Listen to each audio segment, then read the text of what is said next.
Dear students, in continuation to the previous discussion on legal control, continuing the same, talking about the implementation of Insecticides Act. Pesticides are commonly used in crop protection measures for sustaining food production. We all know this that pesticides are very commonly used. These are also used for the control of vector borne diseases as they are meant for killing insect pests and therefore definitely toxic by their very nature.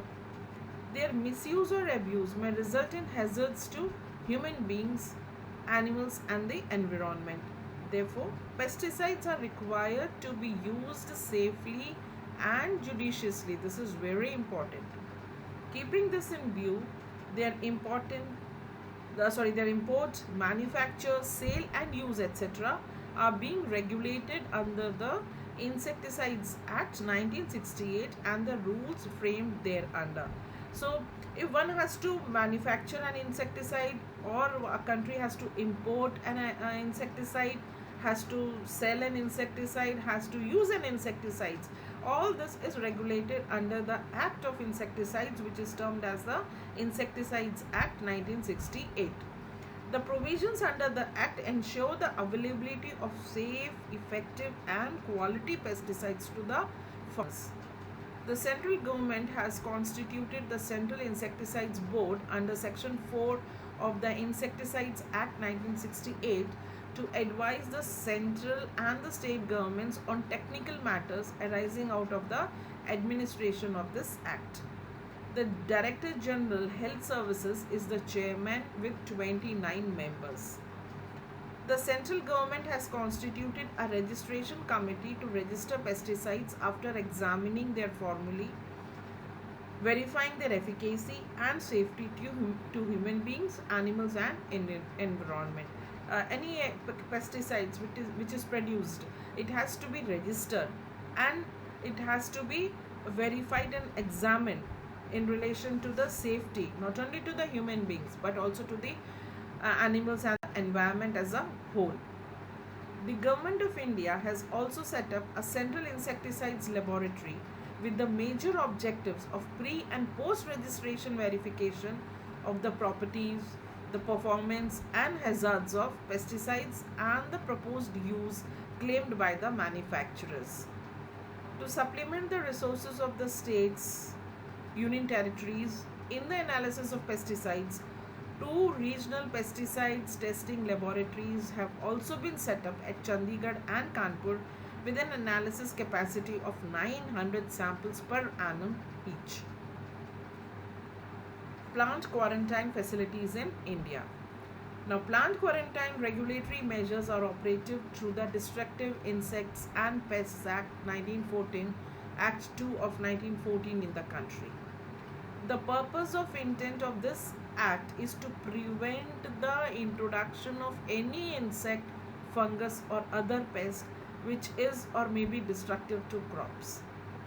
The import of agricultural commodities is presently regulated through the plant quarantine, that is regulation of import into India, order 2003 in the year 2003 issued under DIP Act 1914, incorporating the provisions of new policy on seed development 1988. Further, the significance of plant quarantine has increased in view of globalization and liberalization in international trade of plants and plant material in the wake of sanitary and phytosanitary agreement under WTO. The phytosanitary certification of agricultural commodities being exported is also undertaken through the scheme as per International Plant Protection Convention, that is IPPC 1951. Continuing the same, talking about the implementation of Insecticides Act. Pesticides are commonly used in crop protection measures for sustaining food production. We all know this that pesticides are very commonly used. These are also used for the control of vector borne diseases as they are meant for killing insect pests and therefore definitely toxic by their very nature. Their misuse or abuse may result in hazards to human beings.